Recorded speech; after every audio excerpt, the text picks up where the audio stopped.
अभिभावकों और प्यारे विद्यार्थियों, मैं आप सभी विद्यार्थियों और पदक विजेताओं को बधाई देता हूं। आज की सफलता आप सभी की वर्षों की कड़ी मेहनत, लगन और समर्पण का परिणाम है।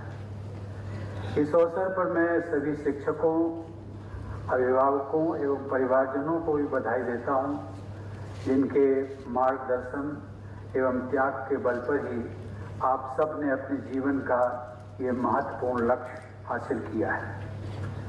आप सबकी सफलता की खुशी के अवसर पर national institute of technology Patna के 8वें दीक्षांत समारोह में भाग लेते हुए मुझे भी उतनी ही प्रसन्नता हो रही है। राष्ट्रपति के रूप में बिहार आना मेरे लिए एक सुखद अनुभव होता है। बिहार के राज्यपाल के रूप में मैं अपने कार्यकाल के दौरान मैंने नज़दीक से देखा कि बिहार की ये धरती प्रतिभा की धनी है। आर्यभट्ट और चाणक्य जैसे अनेक विद्वानों से ये क्षेत्र गौरवान्वित रहा है।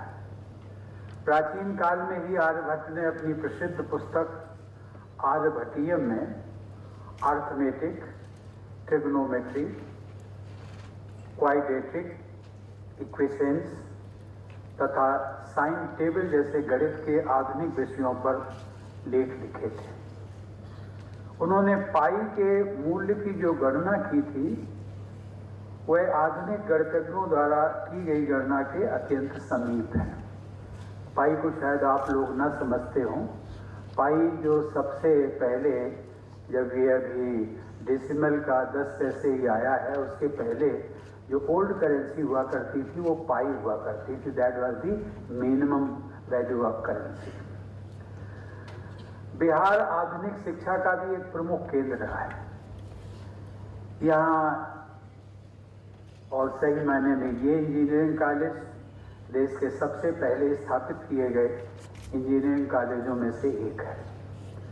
आज इस संस्थान की एक अखिल भारतीय पहचान बन चुकी है, जिससे अन्य राज्यों के बेटे बेटियां भी आकर्षित हुए हैं।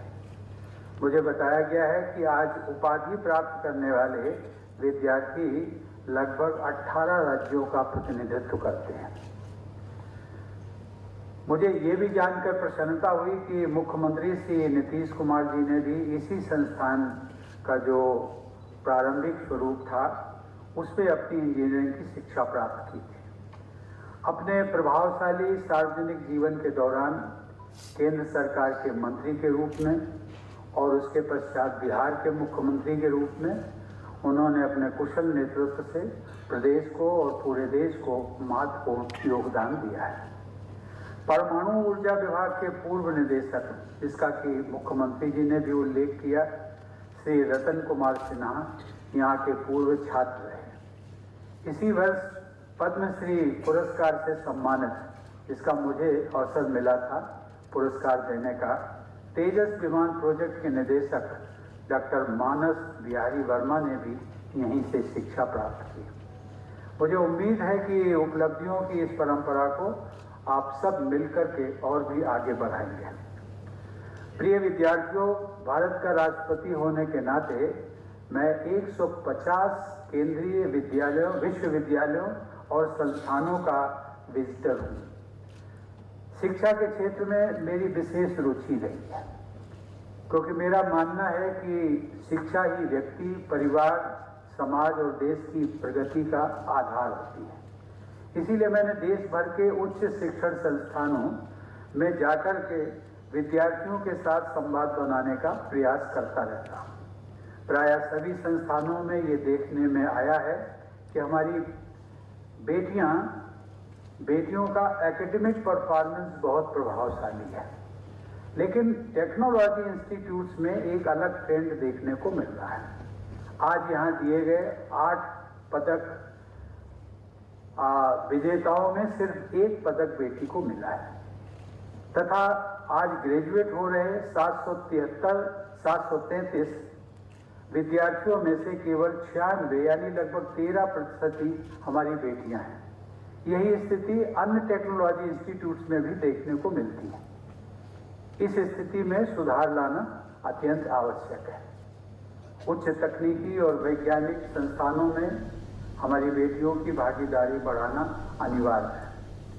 आज हमें मिसाइल वीमेन के नाम से जाने जाने वाली डॉक्टर टेसी थॉमस जैसी महिला टेक्नोलॉजी लीडर्स की जरूरत है।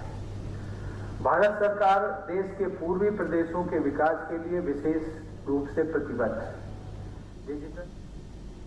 You just heard President Ramnath Kovind live from Patna at the National Institute of Technology there.